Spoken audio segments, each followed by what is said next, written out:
नमस्कार, मैं संयुक्ता यादव फिर से आपका स्वागत करती हूँ डांस की ऑनलाइन क्लासेस में। आज मैं आपको थ्योरी पार्ट कराऊंगी। आज मैं आपको नृत्य नाटिका के बारे में बताना चाहूँगी कि नृत्य नाटक किसे कहते हैं।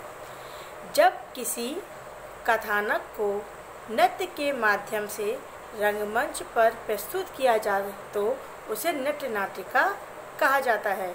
वैसे तो यदि हम प्राचीन भारतीय संस्कृति नाट्य प्रयोग परंपरा की ओर निहारे तो हम पाते हैं कि उनमें संवाद, गीत, नृत्य आदि सभी तत्व मिले जुले हैं। अतः उन सभी को नृत्य नाट्य कहा जा सकता है।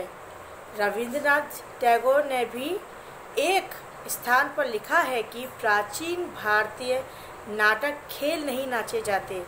इसके अतिरिक्त भरतकोश में भी विप्रदास के मत से नृत्य नाट्य का लक्ष्य इस प्रकार दिया गया है, अर्थात जब नृत्य में भावों को विसर्जित कर रस की प्रधान रूप से प्रकाशित होता है, उसे नाट्य नृत्य कहते हैं। विप्रदास ने आगे इस नृत्य भेदों में सर्वश्रेष्ठ बताया है।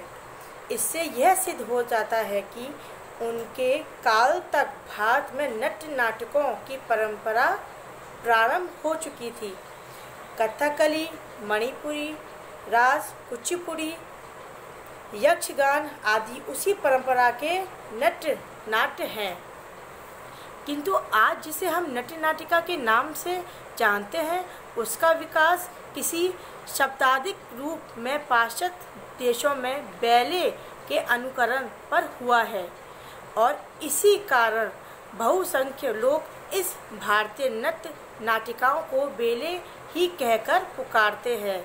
इसमें संदेह नहीं है कि भारत में आधुनिक प्रकार की नृत्य नाटिकाओं के सहज की प्रेरणा बैले से ही प्राप्त हुई है। इस दिशा में प्रथम प्रयास उदय शंकर ने किया था।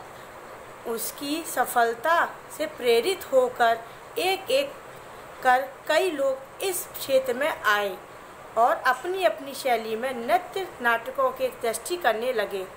विभिन्न शास्त्रीय नृत्य शैलियों के आचार्यों ने भी महत्वपूर्ण रचनाएं की।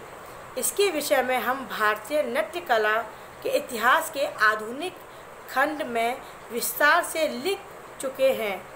नृत्य नाटिकाओं की रचना की यह क्रम आज भी गतिमान है तथा इस दिशा में विभिन्न प्रयोग हो रहे हैं। तो देखा, ये थी हमारी नृत्य नाटिका के बारे में। तो आज के लिए इतना ही। हम आपको फिर मुलाकात करेंगे और फिर कुछ नया सीखेंगे। तब तक के लिए नमस्कार।